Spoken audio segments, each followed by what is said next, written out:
pass and regret. The times and the loss. The victory say, and victory never stand. Skin and scars all around her arms. Your skin and scars don't fade, it don't change.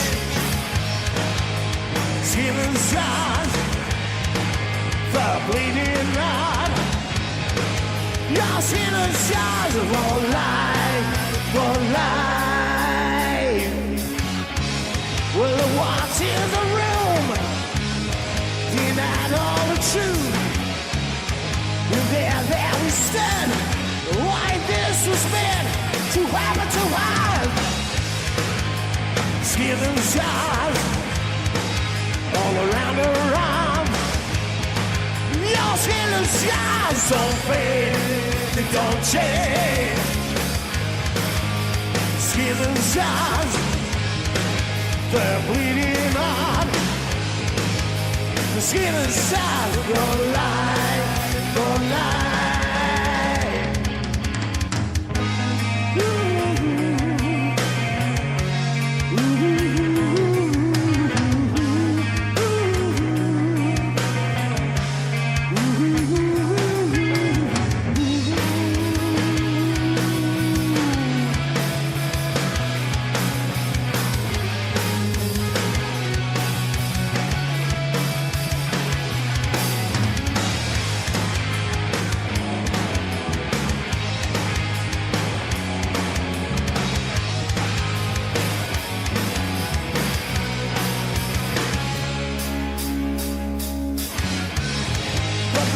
Walk out, it's time that come.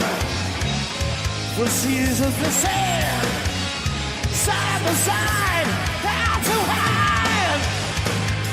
Skin and scars all around her arms. Your skin and scars don't fade, they don't change. Skin and scars, the bleeding heart.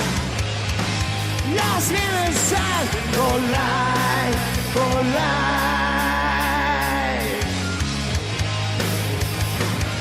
Yeah, for life. Yeah, for life. Right on, 21 grams with Skin and Scars live. Another cool tune by them. You know, it's got that 80s feel to it, but they're just so much fun. Like, I really enjoy their tunes, like every time we've heard, and they are really good guys. And I'm not just saying that, I'm being very sincere. They are a cool bunch of guys, and it's great music. And I'm so thankful that they've been so good to the show and giving us the first singles off the albums and sending the albums out. I mean, that's been so very much appreciated. So a big thank you to Rich and the boys from 21 Grams. Mike? Yeah, that is such a great album, and it's a live album, and it's done really, really, really well. And that's a fantastic tune. And I've said before that the vocals are Bruce Dickinson-y. Yep. Which I stand by. But I also think there's an element, funnily enough, of Blaze Bayley in the vocal as well. So it's another there, but in his Wolfsbane kind of era, Manhunt and all that sort of stuff. I think musically, I think they're outstanding. I think that, you know, the way the guitars just riff over, and the way that the bass and the drums are so in sync with each other, and then together they kind of push out that amazing sound, and then the vocal just comes across it, and the vocal does that thing. It does the Ronnie James Dio thing where in Black Sabbath, where, you know, like Ozzy would sing along, like Iron Man, he would he would sing that. Ronnie James Dio, like in his songs, would sing across the riffs, and this guy does that. Like Holy Diver. Both. Yeah. That whole. We lost forever the midnight sea.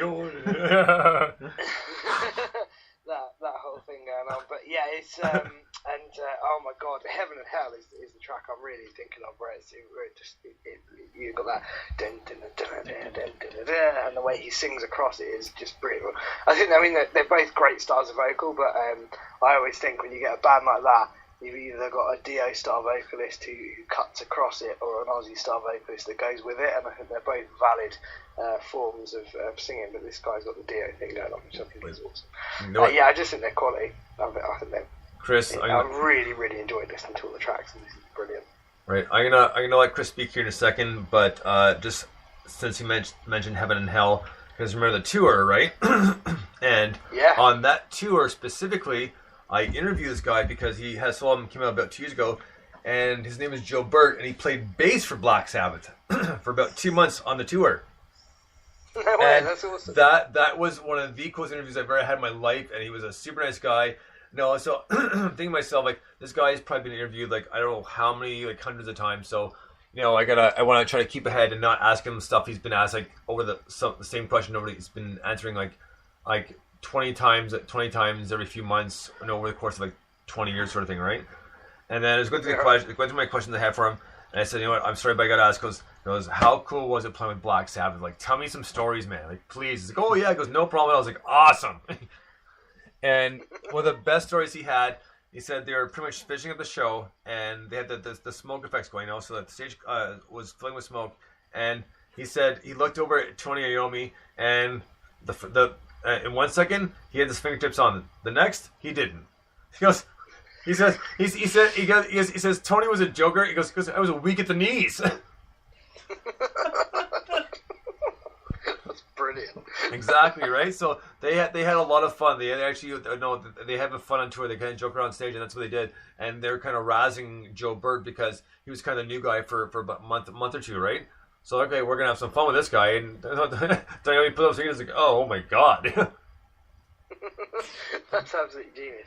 There's a really cool. I was talking to someone about this the other day. There's a really, really cool animated video where you basically got Tony Iommi talking about how he lost his fingertips, and all it is he's in an interview and he's telling this story about how he was working in this factory. He was about to go on tour with this band, and this accident happened, and he ended up obviously losing his fingertips. He was working in like a steel factory or something, and he was in the hospital, and it was the guy that was his line manager in this factory that basically said, don't worry about it, carry on, you'll find a way.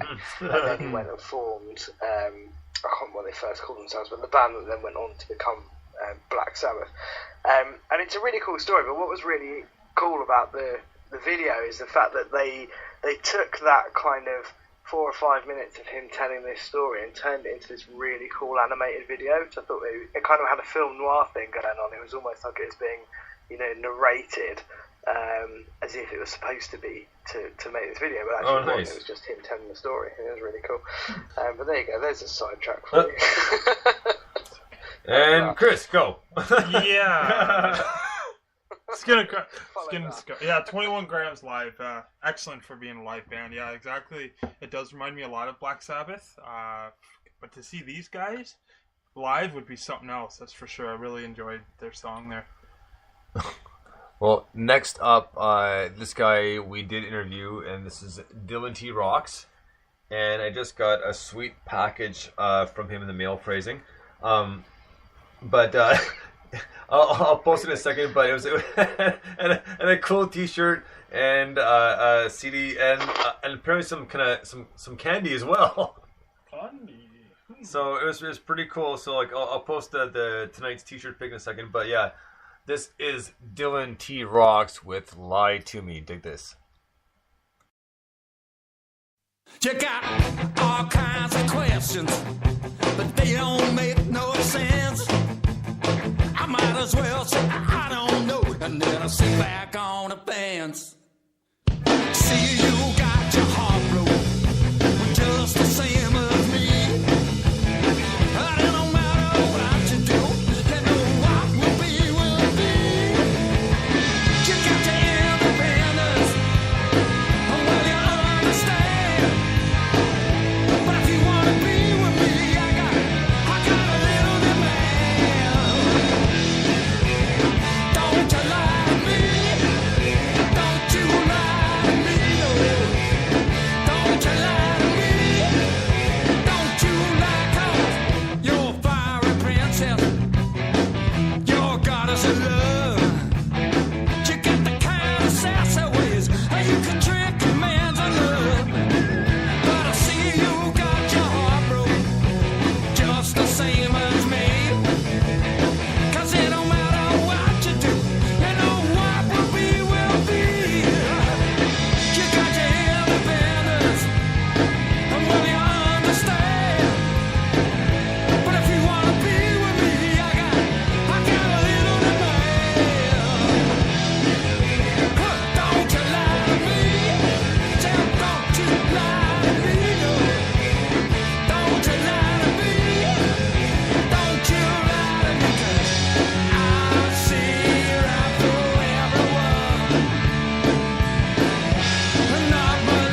Cross Epiphany. See, you got your heart broken. What if it's just the same as me? And it don't matter what you do. You know what will be, but don't you lie to me. No. Don't you lie to me. I said, don't you lie to me. Oh, no, don't you lie to me. Don't you lie to me. Don't you lie to me. Don't you lie to me. Don't you lie to me. Don't you lie to me. Oh, no, baby, say Right on. Whoa, excuse me. Right on. Let's follow. Okay, so and we're back.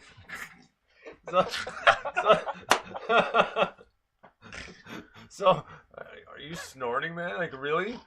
Oh my god. Okay, so Dylan T rocks with "Lie to Me," and really like this tune. And Martin Abrams was such a cool guy, and his comment, Juxa retweets or posts plenty of times. And it's a great tune. It's good energy. I mean, I've seen some of the stuff they posted from live shows they've done, and a big thank you to them for sending along the package with the T-shirt and CD and candy as well. But yeah, wow, really enjoy the tune, and I really dig Dylan T Rocks. Dylan T Rocks are an absolutely fantastic band. I really enjoyed that interview. I got to play with them. I was really lucky. I played with them at a Bands and Burlesque night. So I think it was Ichiro. Ichiro went on, and then there was a burlesque dancer, and then Dylan T Rocks went on, and then there was a burlesque dancer, and then 1-in-5 obviously came on and tore the place apart, as we do. But it was a great night. It was like such a brilliant lineup. And then obviously since then, well, before then we played the Dylan T Rocks tracks just before they come out, and since then we played the Ichiro tracks since they come out. So it's brilliant. I will take this opportunity